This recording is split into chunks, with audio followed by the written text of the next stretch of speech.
You're listening to Men of Abundance, episode 155, with Brandon Handley.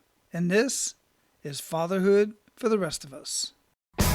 Welcome to Men of Abundance, the podcast for those looking to level up their lives by hanging out with some of the greatest leaders and established professionals in our community, living a life of integrity, honor, and the abundance mentality. Prepare to pay it forward with your host, former Army medic turned lifestyle entrepreneur, Wally Carmichael.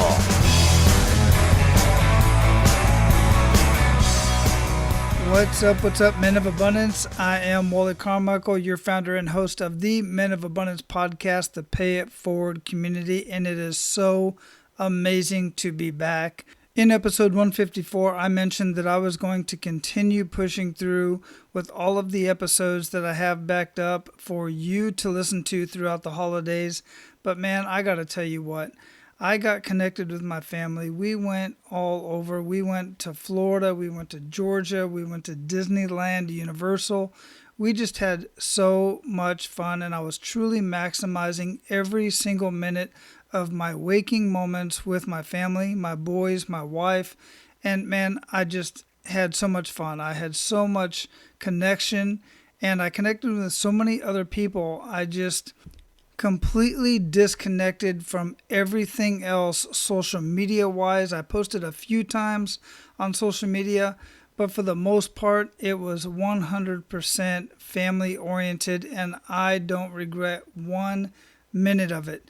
This is what it is of living an abundant life, is to be able to do the things that I want to do when I want to do it. And I do pay it forward to as many people as I possibly can.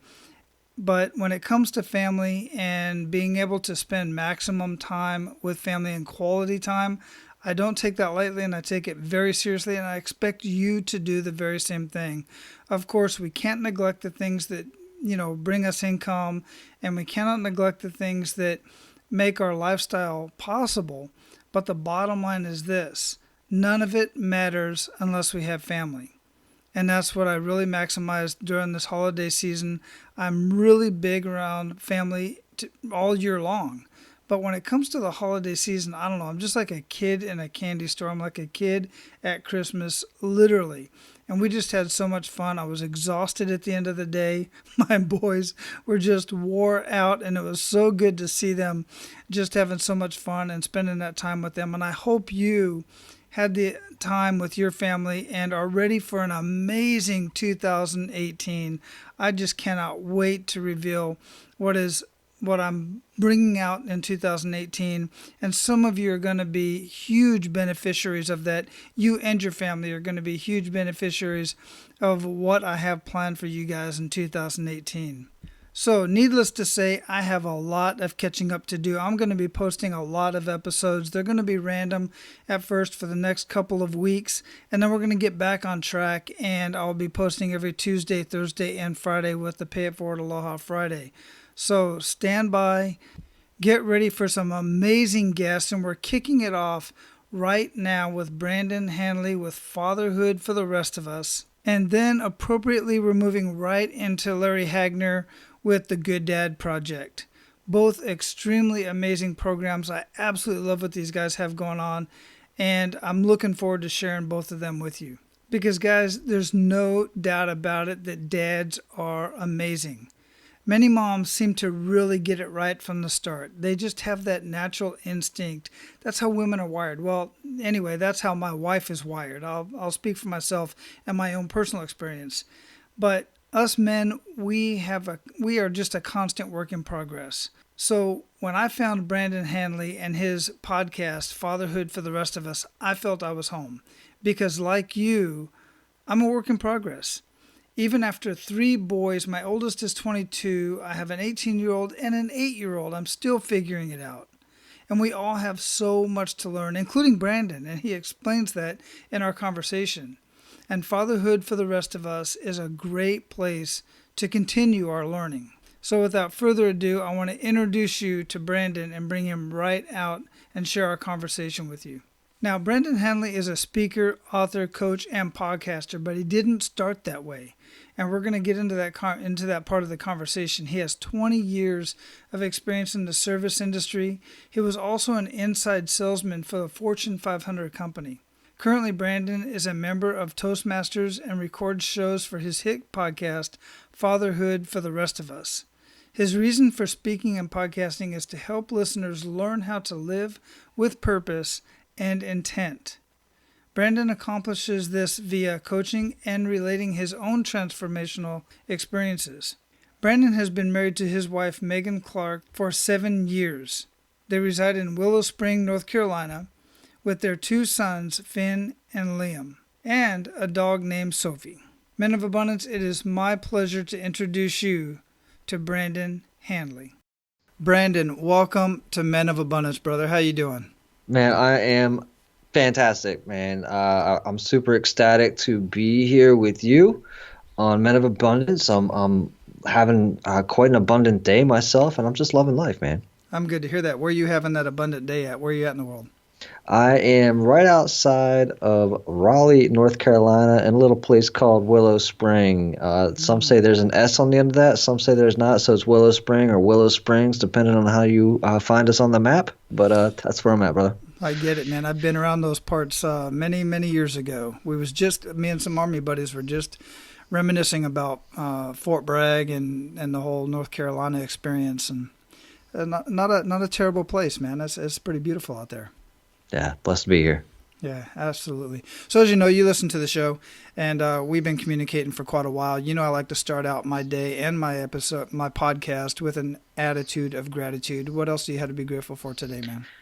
Man, I'm grateful for our communications, the ability to do what it is that you and I do, to have these conversations with other men of abundance in our lives. I'm grateful I'm grateful that I get to wake up where I wake up, see the sunshine, and have my children up and running around with me. My dog barking at 6 a.m. in the morning. I'm grateful for any noises, dude. I'm eternally grateful for everything going on today, man. Just always, because today's a great day. Yeah, it sounds like you're truly connected with everything around you, man. I dig it. So, we're going to get into your story here in just a minute, and I talked a little bit before the show about what you do, what you've been up to, shared your website. I dig your website. I dig everything you got going on. But as you know, here on Men of Abundance, we really like to get really personal and get to know the man behind the abundance. So if you would, let's get a little bit more personal. Share a little bit more deeper information about yourself. Well, I mean, I'll kind of lean into how I am in the space, right? Kind of was going through life not knowing where or why, taking any directions, or applying any directions, and I ended up with like a pretty good life, man. So pretty grateful for all that. But then I was like, man, how can I how can I participate in my own life, right? And I really started taking stock of that. And as I took stock in it, I realized that there were all these things that I could be doing that I wasn't doing. I mean, I wasn't reading. I wasn't reaching out to anybody. I wasn't part of like any of these men's groups that are all out there. I wasn't taking enough time to be present with my children or any of that. And this past year and a half, I've kind of put all that into play, lined it all up, and I think a lot of people say stumble forward. Or stumbling towards ecstasy, and that's kind of what I am about, and that's what I am doing with the podcast. Created the podcast called Fatherhood for the Rest of Us, kind of without any clear direction. But I said, let's just get something rolling, right? You start taking action with something, and then the next thing you know, like I admitted the other day, like I really wasn't doing it for probably the right reasons. But like a lot of those movies that you watch all the time, and where most of the main character, they start it for the wrong reasons, but end up doing it for the right reasons. I'm in that latter stage right now where I'm really reaching out and trying to connect with men who are, just trying to do the exact same thing. Who maybe realize that all they've done was check off the boxes that everybody's told them they should, and without questioning it or without, kind of taking an active role in their own lives and walking forward with them, man, and being there for them. Yeah, I dig it. Since I work with men and I love guys that are working with kids and want to be connected with their children, with their own children, let alone other kids in the community. And I see other fatherhood type shows out there and other man type shows, and they're geared towards helping men grow as men, is what most of them are trying to do. Others are just out there floundering, just talking and being men, right? Mm-hmm. But recently I was on one, and I'm not going to mention the name here. It's really not that important. You can make a decision for yourself. But there's another fatherhood podcast out there that has a group, a Facebook group.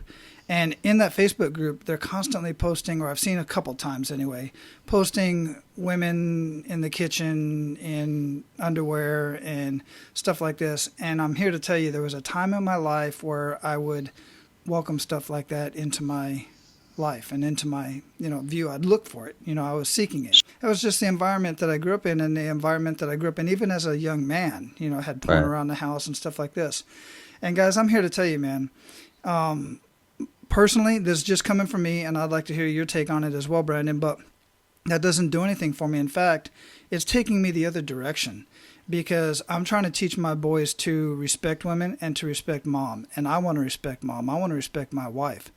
And I don't have daughters, but I would equally want to respect my daughters. And I just don't see that anymore in my life where I'm at today and where I'm going and where I'm trying to lead men to be abundant men, abundant leaders. And you're trying to be the guy that's leading fathers for the rest of us. I just don't see how that helps the cause. Yeah, I mean, it doesn't. That's the short answer, right? And how could it? And it's but also, like you said, right? You and I probably both went through phases, right? Where, hey, there it is, and we didn't really pay it any mind. We didn't give it a deeper thought, and mostly because where we were or what we'd gone through in life, that was acceptable, right? And who were we? And look, it's coming from your sergeant, right? And you're around all your peers, and everybody else is in agreement that, hey, this is okay. Who are you to sit there and say, well, this isn't okay? I mean, did you ever have a thought that said this wasn't okay while you were in the midst of it? That's a question right back at you. We can just kind of do a dialogue. Yeah, no, at the time, absolutely not. In fact, it was all things good. But in reality of it, when I really think of it, yeah, absolutely. I'm looking over my shoulder because I don't want anybody else to see what I'm looking at. If my wife was standing behind me, watching me watch that, it wouldn't have been a good day, bro. It wouldn't have worked out very well. So if you have those feelings, if the hair on the back of your neck standing up, and you find yourself looking over your shoulder to see if somebody else is seeing what you're seeing, chances are, it's not right. Yeah, I mean, well, look, you gotta frame it up the best way you can, and if you're feeling like it's not aligning correctly somehow, if you're feeling like somebody's looking over your shoulder there, or you get caught, and you're gonna be kind of scandalized, or just to say, just like you said, that it's not a position you want to be caught in, then don't put yourself in that position. Exactly. And then, I mean, and to move forward from there is to say, if you're a father, and this is something that you're dealing with to this day, absolutely think about your own daughters. I mean, if you've got daughters, is that what you want is that really how you want your children to be raised? Is that where you want to find your children? Is that, or is that, on the flip side of that, or are they just using, it's tough for, they're a model, right? Maybe it's your most, base terms. If you pick up a Playboy or something like that, and then it's like, hey, you're making money or something like that. Where's that threshold, right? Would be another question. But for me, if I had a daughter, that's not where I would want her to.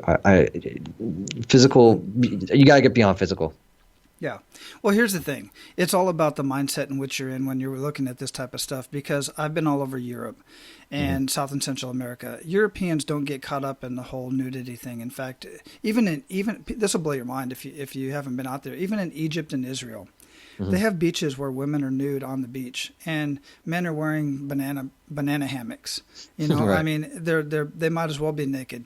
it's no big deal in Europe, and it's the context in which you're looking at it. Yeah, I think that's a great point. Context, absolutely. If it's listen, if it's for pornographic nature, it's for pornographic nature, and I think that's it's blatant, Yeah. right? Yeah. If it's for art, if it's for something else, then it is.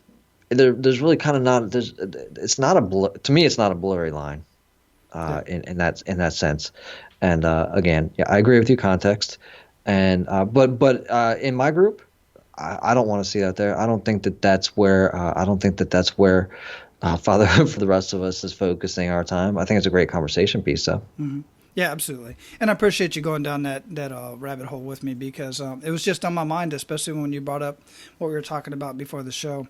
It just fit right in. So as things go, we go through a lot of stuff in life. Many of us have been through many different situations.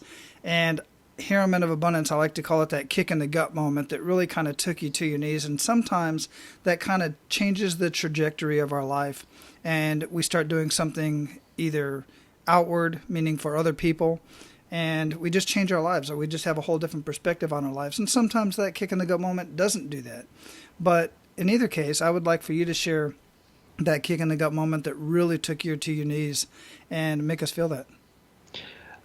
So, Wally, like I said to you, I think it was like about a year and a half ago where I was literally, I finally realized that I had control of my own life, right?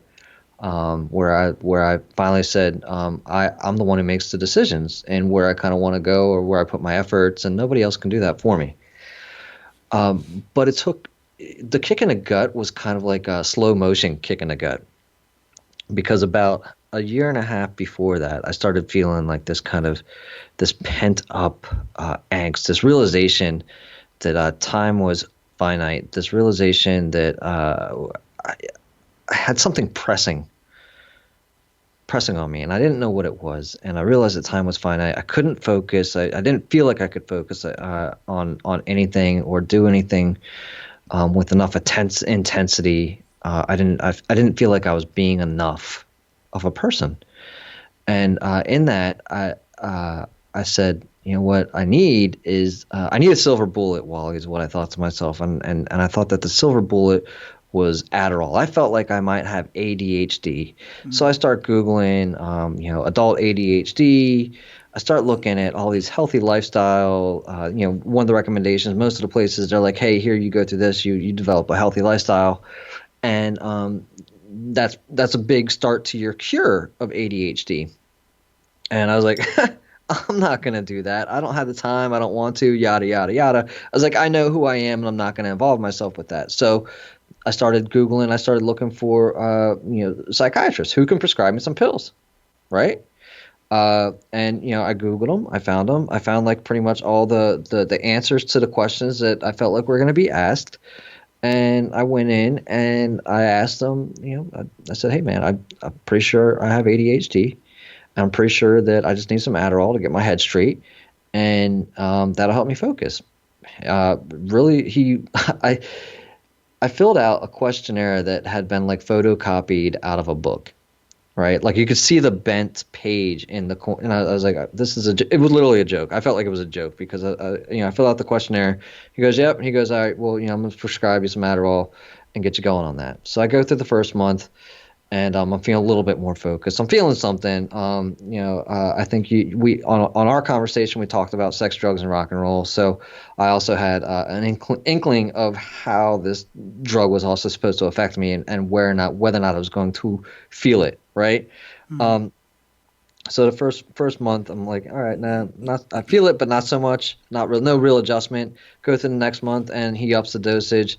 And I'm like, it's something there. I can, I'm focusing, and a little bit more. And then I go into the third month, and I was like, yeah, maybe. And he goes, listen, we can up it like all the way to the max, or I can give you like one more. It depends on like how many times you want to keep trying this. I was like, dude, take it to the top, right? Take it to the top. And so he maxes it out, and I'm like focused. I'm like this. I'm running around the house like militant. Like my kids can all, I'm just super hypercritical of everything. My kids can do no good. I'm snapping left and right with my children, with my wife. I'm ultra focused, but what's funny is I'm not focused on anything that's really doing me any good, right? I'm just focused on random shit like shiny objects. I think I played darts for like a month straight, something weird. Um, and then like I blow up on my wife at like a New Year's party, and that sucked. It was just like ridiculous, and I stopped taking it. I stopped taking it like cold turkey. Uh, and for a while there, I went through like a depression, Wally. I went through like the closest thing I felt as a depression. Right? I was like, well, this was supposed to be my silver bullet. This was supposed to help get me through. I was supposed to. Now what do I do?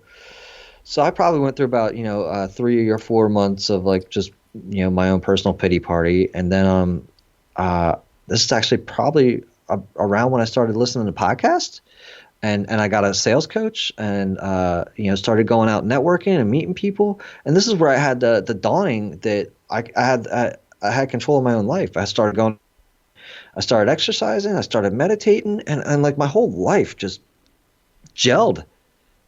Wally, like everything just kind of came together, and the kick in the gut comes probably right as I start beginning the podcast. I listen to the podcast, I get hooked. I'm like, I buy into the dream that I believe in me. Okay, which is something I probably should have bought into a long early, whatever.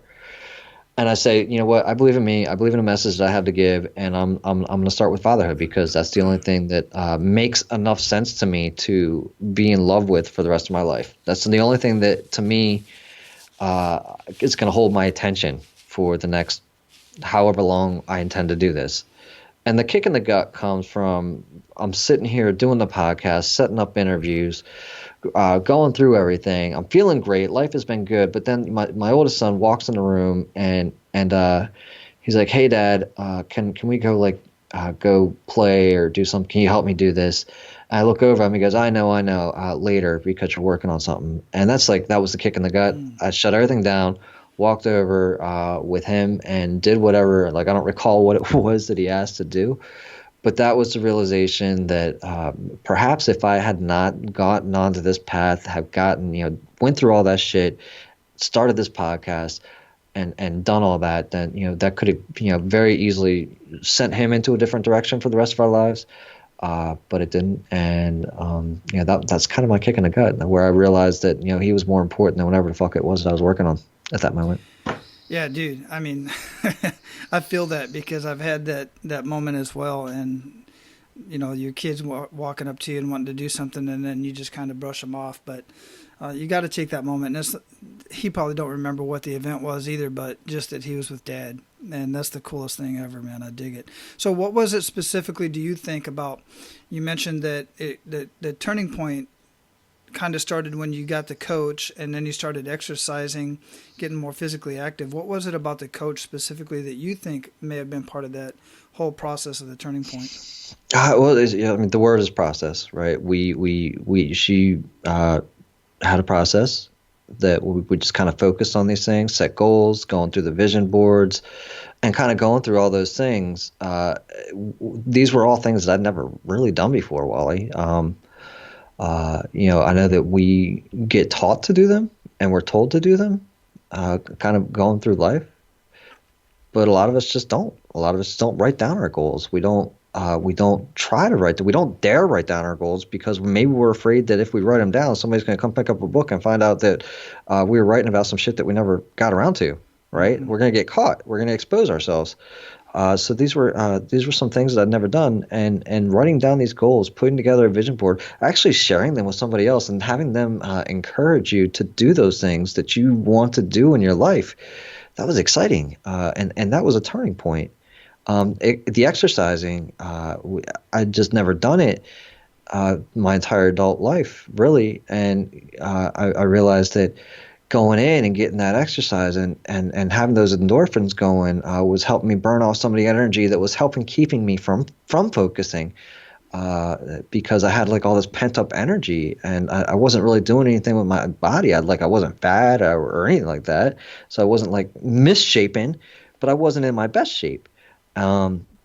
and then like at the turn, actually at the very beginning of this year, I, I I could barely swim, but I enrolled myself into a sprint triathlon and did it, and I just just felt great to set a goal and go do it. Same with the podcast, just get it going, get up and do something that you want to do, right, wrong, crisp, clear message or not, man. All that stuff is just like, I get it. Trust me, I do. But it's like I'm not gonna hold somebody, but I'm not gonna hold myself down because I'm not perfect, Wally. Wow, that's a hell of a statement right there, man, for real, because that's exactly right. And so many people do hold themselves down because they're trying to get that perfect. They want everything, all the ducks in a row. You're always going to have a duck wandering off somewhere, man. You're never going to have everything. The stars are not going to align until you just take action, until you just do something. And there's so many other outlets, and it's just important to me for people to realize that and take those other avenues. Well, I mean, well, I gotta ask you, man. When you were a kid, was sitting in a room for 8 hours a day on the top of your mind, or was like, Oh, was that what your body was meant to do? no, absolutely not. I still can't sit still. So I mean, it's but even like me, right? Like and yourself, like you're saying. So I found, and this is one of the things I found over this past year is like if I don't get up like and go do like an hour's worth of exercise or something else like that, I can't focus. Or something else. It's just my needle's not pointing in the right direction. Yeah, absolutely. I get up, I'll sit down at the job 30, 40 minutes or so, maybe 50-ish, and I'll have to get up and go walk around. There's some pull-up bars outside the building. I'll go do a few pull-ups, and then I'll come back in. I'm freaking laser focused. I'm just back at it. It's Right. just that's just who I am as a person. And most guys just can't sit, and boys specifically cannot sit in a room for 4, 6, 8 hours on end. And now they've taken away, physical exercise out of some of the classrooms, out of Right. some of the schools and stuff. It's just asinine. No, I mean, I had a great conversation where there's another school somewhere in Austin where basically the kids play for half the day. Hmm. Because and would you look at would we out of the blue go sit a child down for at home? Do you see that happening? Sitting your No, child down for 8 hours a day, no, man. My right? parents tried to ground me and my brother one time for a week, and it lasted like a day and a half. We just drove They them probably threw crazy. you out of the house. Probably like, Yeah, get out they of the did. house. That's exactly what they But I mean, did. we weren't made to sit still, dude. If we were, we'd be trees. Yeah. If we were made to stay in one place, we would have roots. Hmm. We're not. We don't. Yeah, absolutely not. Absolutely not. So, with fatherhood for the rest of us, how long have you been doing that, by the way? Since March. Oh, okay. Okay. So, what's the effect that you're having on other guys so far? I'm in your group. I'm reading through the stories. I love it. What's your favorite one? What's some good news stories that are coming out of that so far? Either for yourself or for the other guys. Whenever somebody reaches out and just says, "Hey, you're having an impact," I mean, those are the stories. I've had people come out and just say, "Hey, you're helping me through my day. You being there, running the group. That's really helping me get through fatherhood for me." I've gotten to interview some people that are just would have been beyond something I would have been able to do, man. Like I've interviewed authors, multiple authors. I'm getting ready to interview a UFC fighter. I just interviewed a Navy SEAL the other day. As a matter of fact, I had to laugh because I called him up. I was like, "Dude, I think you're late. I think." Well, I didn't like that was not the like. I didn't say it like that. Obviously, I thought he was running behind, and so I sent him a message. I sent him a message, and I was like, I think our wires might have gotten crossed. No big deal, right? And in the back of my head, if I'm being honest, I thought he blew me off. Right? I was like, all right, well, I'm cool with that too. Like, if you don't feel like this is someplace you should be, that's cool. But I felt like he should you respectfully let somebody know. And so I was like, you know what? I've got his phone number. I'm gonna pick up the phone and call him. Essentially, I called up like a Navy SEAL to be like, hey, you're late. And I thought that was just funny, right? I'm like, what? Yeah. And I didn't even think about that till a day later. I've made numerous connections, connecting with yourself, connecting with other men, and just knowing that other men are going through some of the same stuff that you've gone through. As I always like to say, it's not just so much going through your shit, right? Everybody going through something. It's not necessarily just that. What I like to do is celebrate life in there as well. I like to celebrate whatever it is you're working on. Like, I celebrated our conversation that very day. I was like, man, you got to connect with Wally. He's awesome, right? You got to connect with some of the other people in here. I don't even care. Like, the engagement's important. Yeah, it is. I get that. But I'm not as concerned with this engagement as I am with impact in somebody's life that day, one person, two people. I'm more concerned about men's ability to know that there's a place they can go to have conversations or just listen in and feel like they've been refueled by in some respects. And that they don't have to talk. They can just roll right back out. If they've gotten everything they need, get back out. It's not a prison. Yeah, absolutely. I dig it. And, I'm guessing because of what you just said that the way I start my show is, I never want to give the guys the idea that I have it all figured out, that I'm the most abundant dude out there. And I do dub myself an abundance, thought leader, but I don't have it all figured out. And that's part of the reason why I started this podcast, so I could have conversations with other guys who have it a little bit more figured out than I do. And then Right. maybe I can pass that on. Who was the Navy SEAL that you was talking to? Larry Yatch. Okay, you got to get Eric Davis on the show. Larry's going to make the connection, as a matter of fact. Awesome. Yeah. Yeah, Yeah. yeah. Yeah. He wrote the book Raising Men, Navy SEALs Way of Raising Their Sons. Yeah. Great dude. He was episode 6. I had a conversation with him. I'll have to check that out. Those two are, I think they're peers, and Yeah, and they they are. work together in a number of ways. So, that and I think that the other thing that's been amazing is just doing it, man. Just doing something. Just realizing that we have this ability to turn on the microphone and send our message out to potentially. Facebook is up to, or the world is up to 2 billion, or 7 billion and change, right? So we are best case scenario, should the world just all shut up for whenever we're talking and turn us on, it's available. We are speaking to the world when we do this, and it's kind of a powerful thing, man. It's just like, when have we ever had the ability to do this freely before? Oh, absolutely. So check this out. Yesterday I was having a conversation with a buddy of mine who's starting a martial arts business, and we've been working together off and on. He's really good at SEO and websites and stuff, and I'm a little bit got on the business side. So, we collaborate. And he was like, dude, so how many, downloads you got and who's listening to your show? And he's really intrigued about that part. So I pulled it up on my app on my phone and looked at the back office, and I hadn't looked back there to see how many, I see the downloads pretty much every day that I log in, but I don't see where everybody's listening.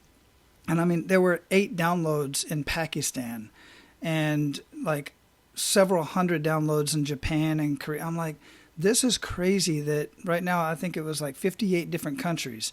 Nothing like, those other guys are, over 100 countries, but I was like, that is crazy that people in 58 different countries are listening to my voice and soon to be listening to your voice on Men of Abundance. And then your shows, it's just amazing that we're making an impact and people actually care enough to download our voices in these other countries that it just blows my mind, man. The technology is really cool. Absolutely, absolutely, and for me, Wally, I'm gonna be honest. Even if somebody doesn't download it today or tomorrow, at least I'm putting it out there. Mm-hmm. You know what? What else can you do? You can go old school and go and blog and Yeah, this format I think is wonderful.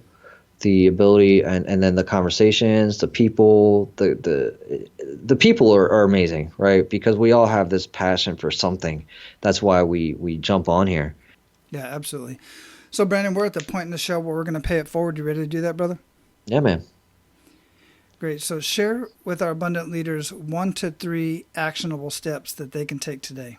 Well, listen, I think that if anybody hasn't established some type of daily routine, or attempted it, to try it, such as meditation. If you haven't done any mindfulness, because you think it's woo-woo, because you think it's sissy, because you don't want to get caught with it, because anything, I you're sadly mistaken. I don't care. You must go try it somehow. You must go try it. You must. Headspace is the one that I started myself off with, and if it feels a little uncomfortable at first, that's okay.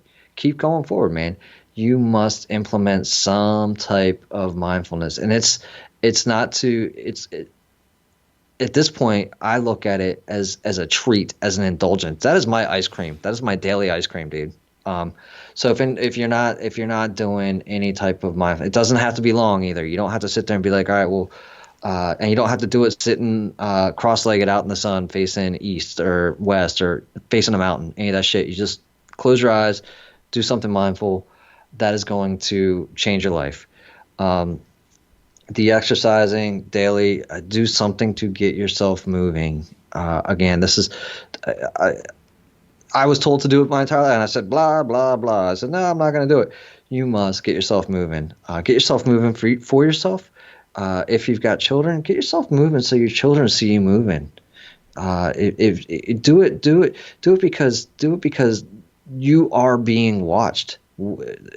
Do some exercise. Do something you want to see your children doing. I think I can leave it with that too. Like, whatever you want your children to be doing, start doing that. Man, that right there is an amazing piece of advice, is to do something that you want to see your children doing. I mean, most parents, quite frankly, are doing exactly the opposite. They don't want their kids to do certain things, yet they're doing it every day and their kids are seeing it. So very sound advice. I appreciate that. Yeah, man. What daily habits, and you just talked about this, and so we'll get a little bit more into some of your other habits other than the mindfulness and the exercise. What other daily habits make the biggest impact in your life? So this show's attitude of gratitude. Every morning, I'll grab my cup of coffee. Well, depending on where I'm at, but most mornings I'll grab my cup of coffee. I will go sit on the front porch, sit in the sun, and write down 3 things I'm grateful for. And then I will write down 3 things that I'm learning, or I feel like I'm learning, or I've recently learned. And that's another thing that if I don't do that, it's missing noticeably from my day. There's science in that, right? I don't have stats or anything like that, but there's a whole bunch of science that points to just having a grateful outlook and just writing those things down. It really allows you to just have a moment of kind of like peace and serenity, because you're just focused for just that short period of time on things that are good. Yeah, I'm exactly the same way. When I don't do that, and I've done it where I didn't write it down, I would just, kind of lay in bed just before I get up, and I do my little prayer, and then I'll do my attitude. Somebody just pops into my mind, and I'll just, mentally send them some good thoughts or whatever, and I'll do my attitude of gratitude. But when I don't, there's something about writing it down that really, call it what you want, guys, but it really puts a pep in my step for the rest of the day. That along with my exercise and everything. If I don't do that, the rest of the day is just kind of like blah. I mean, it really is. Yeah. Well, the one good thing is that if you realize, to me anyways, what I realize is that if I've missed it during the daytime and I'm feeling crappy, I'll pull over, I'll stop, whatever it is I'm kind of doing, and just do it then. And it takes an effect noticeably right then. So it does, to me, I think that it's just something you should do daily. When you do it, doesn't really matter as long as you do it. Yeah, that's a good point. I'm glad you said that, because so many guys say, oh, crap, I didn't do it this morning, so I'll do it again. I'll do it tomorrow. Start better tomorrow. Start now. Yeah. Stop what you're doing and just do it now. So what are you reading now or listening to that you would recommend to our abundant leaders, and why? What am I reading now? I am reading a book called Are You Ready to Succeed? Give me a second. Let me just grab it. I'm gonna butcher this gentleman's name. It's Are You Ready to Succeed? Subtitle: Unconventional Strategies for Achieving Personal Mastery in Business and in Life. It's written by Sri Kumar Rao. I'm only a couple pages into it. Basically, it's a book to transform your mindset, way of thinking. But it's not just that. It's set up to kind of do it with a group of people, so that you kind of all go through it together. And I've recently set it up with a few other men, and taking it slowly, doing the exercises, and kind of blowing my mind. If I were you, look up this. There's a TED talk called "You're Hardwired for Happiness." Sri Kumar Rao, it's Rao is his last name. That's what inspired me to get his book. I had the book on the shelf for about 8 months because of all the efforts that I knew would go into it. Because it was something that I wanted to do. I didn't want to just read. Many of the books you just read, um, and so I wanted to really do this one. So that book is one that I'm going through right now, going through that slowly. Uh, the Bhagavad Gita is something I'm actually reading now too, just to get a different perspective. And that was a recommendation from a friend of mine who was one of the first people that kind of taught me how to meditate. And so I said, "Hey man, I have some questions." And he said, "Read this book." So I'm going through that, and then finally I'll end it with I just finished up Essentialism by Greg McKeown. I'm not sure if you've read that book, but that is kind of one of the reasons why I've cut back on doing. I was doing a daily podcast, but I don't think that I was doing it for the right reasons, and so I've cut back on doing that. And essentialism has a big part to play in that. And I'm going to end it with in the book Essentialism. Greg McKeown says, kind of daily. This is something I'm trying to put in that I am putting into my daily life is to read a little bit of inspirational literature every day for about 10 to 20 minutes. And the ones, some I'm going to list off some of the ones that he recommends. You can get 99% of these for free on the internet in PDF format through like archive.org or elsewhere. But there's the Wisdom of Confucius, the Torah, the Holy Bible, Tao, the Meaning of the Glorious Quran, As Man Thinketh, The Essential God, Gandhi, Walden, or Life in the Woods, the Book of Mormon, the Meditations of Marcus Aurelius, and the Upanishads were all recommendations by him. And that's one of the reasons. That's an additional reason for me to be reading the Bhagavad Gita right now. And that's not to say, sorry for this long rambling answer, that's not to say that I don't have or I'm not interested in Stoicism or the meditation. And I have these books also, Marcus Aurelius. But the thing for me, Wally, is it's like when you're surrounded by everyone kind of focused on the same thing. I see a lot of Stoicism these days, at least in the circles that I travel, and I love it, and I think it's awesome. But I'm very curious about some other things. So what are some other people? What's not being looked at? What's not being talked about that has inspired others, such as Wayne Dyer, such as I'm a big fan listening to Alan Watts, dude. If you're not listening to Alan Watts and you have an ounce of spirituality in you and you just want to take it deeper, put him on YouTube and that too will, Alan Watts. I had not heard of Alan Watts before. Most everybody else that you mentioned, or quite a few of those you mentioned that I have connected with or been exposed to anyway, but I'll have to check out Alan Watts as well. And I'll have all of that linked up in the show notes as well. Yeah, if you need, actually, I have links to all those, just about all those books, Wally. I can give you the links to the free PDFs, which I made a list of it in my group because while yes, everybody wants to make some money, and I will post affiliate links here and there to something that I think is worthwhile, I also do my best to, if I can find it in a free format, share that with people. It's not always about making a quick buck or being paid for your passions and all that shit, man. Sometimes it's okay to just do nice things without expecting something in return. Absolutely, and I appreciate that. Yeah, that'll save me a lot of time if you send me those links, and I'll just go ahead and drop those in there. And if they're affiliate links, cool. Yeah, no, yeah. Yeah, so none of them are. But the Alan Watts, man, absolutely. And I got turned on to Alan Watts through reading Tim Ferriss's Tools of the Titans, and whoever came up with Brain Pickings, whoever is the creator of Brain Pickings, she'd mentioned Alan Watts, and that's a rabbit hole in of itself, Alan Watts. Yeah. I dig Tim Ferriss. I've been listening to him probably since I started listening to podcasts. He's one of the first guys I got turned on to. But damn, that book, that's a big book, man. His last book, Tools of the Titans.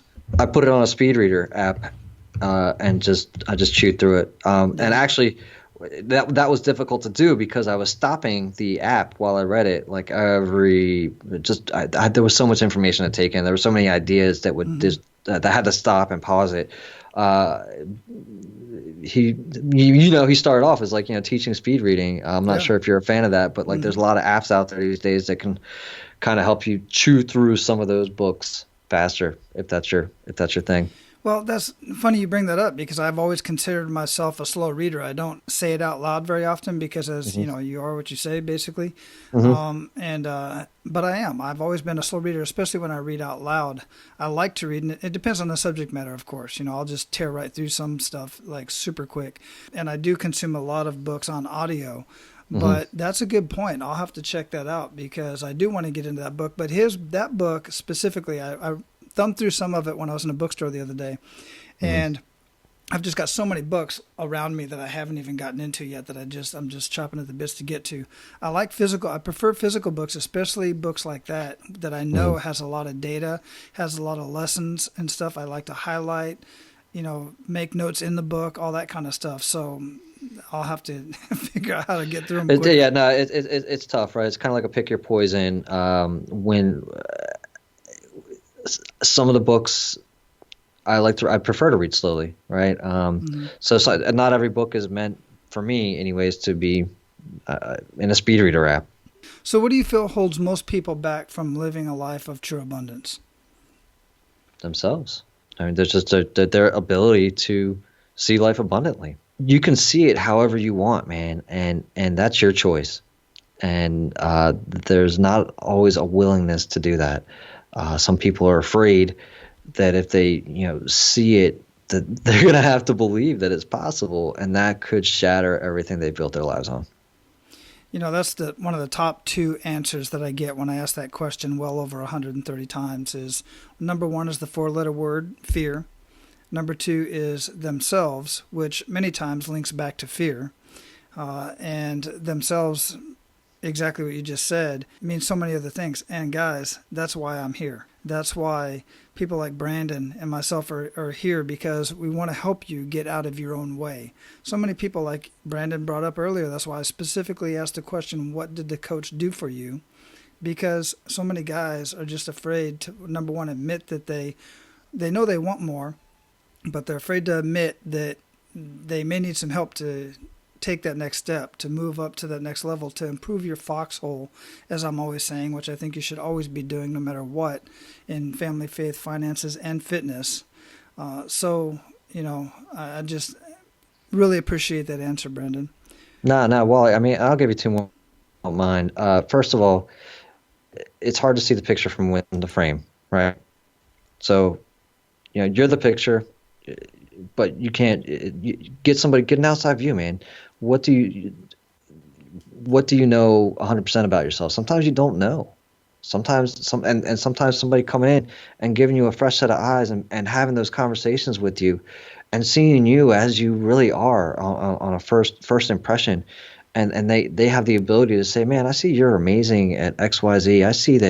I see what you're doing, and that's powerful. Whereas that person may not have that same feeling about themselves, but once somebody else sees that and echoes that and is that reflection for them, that's powerful, man. It is. That can take you to where you didn't think you could go. But the funnier thing is, even you're already there. You Hmm. don't know you're there. And then fear. Well, I mean, this is just something that I came up with yesterday. You can feel free to cut this out. You could feel free to call it woo woo. But I feel like I've redesigned fear for myself, and that is to say, I don't look at fear as keeping me out of danger. I look at fear and those repeat instances where fear just keeps replaying and replaying and replaying an instance, and all I see is fear. Well, what if really those images keep popping up over and over and over and over to show me what's good, and I refuse to look at it? I need to start looking at what's good, what's good, what's good in that replay, because the replay keeps coming up. I'm the referee. I'm the rule maker. It's up to me to decide, whether or not I want to see that as being able to catch on fire, or if I want to see that as being able to catch fire. Yeah, great perspective. I absolutely love that. And I agree. And that's staying in there. So, what does living a life of abundance mean to you, Brandon? Man, it really just means waking up every day and being grateful for what I do have. I mean, that's the short. Yeah. And what is that specifically to you as far as what you have? Man, I've got my loving wife. I've got my children. I've got my mind faculties. I can see out of both eyes. I'm feeling in all of my fingers. Uh, I've got people that'll still talk to me no matter what it is I do. Right? I've got food. I've got everything I need, man. I don't know what else I can't be abundant for. Yeah. You know what I didn't hear there, and this is consistent with everybody I've had a conversation with. I didn't hear much about the material stuff, the cars, the house, all this kind of stuff. I've had conversations with multimillionaires. Let's see, somebody like Timothy Sykes, who literally wrote $1 million check to Pencils of Promise. And he said in our conversation that he could be a billionaire. He could easily be a billionaire. He just has no desire to be a billionaire. He knows millionaires and billionaires that don't. They're just not happy because they have so much crap. And Tim did too. Tim has his toys and stuff, and so do many other guys that I know. But that's not what defines them. Ultimately, at the end of the day, they can get rid of it all, and they love the connections. They love the relationships. And, just like anybody else, Tim was young and dumb, and he had a point in his life, and I had a point in my life where everything was about, getting that Ferrari and Mercedes and a giant house on the hill where nobody could see me run around my backyard naked if I wanted to, I mean, that's not what's important when it really comes down to it. And the sooner, especially for the young guys who are listening out there, the sooner you figure that out, I truly believe the more successful you're going to be. I see people posting, who wants to be a millionaire? When are you going to be a millionaire? It's not about the $1,000,000, dude. It's about what that gives you, who you have to become along the way, like Jim Rohn always says. I think it was Jim Rohn or Zig Ziglar, one of the two. I always get them mixed up. But they said, strive to become a millionaire, not for the money, but because of who you have to become along the way, and the relationships and the connections you have to build along the way. Yeah. Yeah, so I dig that, man. Really do. Well, I mean, I think that you and I both come from, when you come from a place of not necessarily non-abundance, when you come from a place where you don't have a lot of material things to begin with, and I was also blessed with, my mom kind of, straight out of the I was born in San Francisco, straight out of the 70s, had the hippie mom where the perspective has never for me been material. So for me, it was learning how to be material, and now I'm doing my best to shed what I've been taught again. Yeah. And don't get me wrong, bro. I dig my toys, man. I love my stuff, but sure that's not what what drives me, man. That's not the motivator. Yeah. So let's be real about that. So we're gonna close this up, brother. And before we do, what did we not talk about? We talked about a lot, but what did we not talk about that you'd like to ensure that our abundant leaders get out of our conversation? Man, I think we really covered it all. I think what you're doing is awesome. The presentation of what you're doing, the questions. I think I love all of them.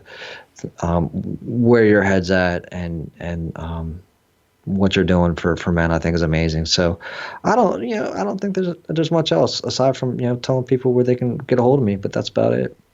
Yeah, absolutely. So let's do that. I mean, Fatherhood for the rest of us.com is one. Tons of resources on there. All kinds of stuff you got going on over there at that website. What else would you like to share to make sure the guys connect with you?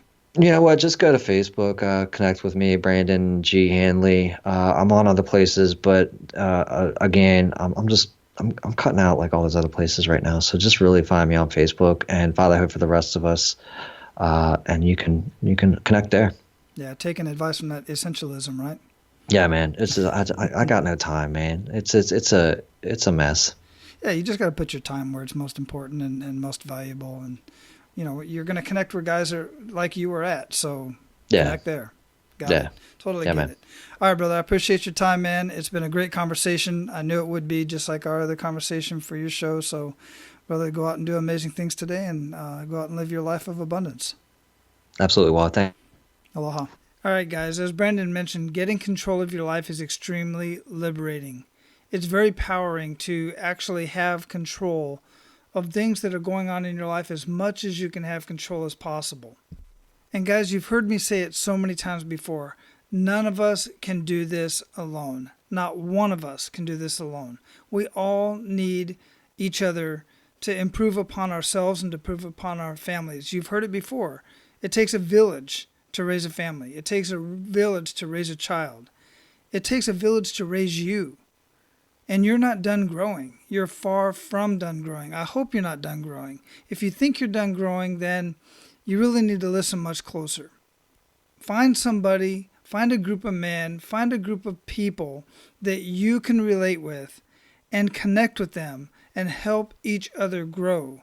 Work through the issues, talk about your issues. Don't be afraid to talk about your issues, and God forsake, don't be afraid to talk about your emotions. Come on, guys. Women have this figured out. We don't have to be all this machismo, masculine bullshit. It just closes each other off. The fact of the matter is we need to be and connect with who we are and our feelings and have these hard conversations. It's when we have these hard conversations that we can actually grow as men and become much better fathers. Now, go out and live your life of abundance. And men, make sure to pay it forward. That's all for today, Abundance Leaders. For more about our guests and the powerful information we shared with you today, be sure to sign up for our mailing list at menofabundance.com. We appreciate your time and look forward to hanging out with you on our next episode. So until then, be sure to pay it forward and live your life of abundance.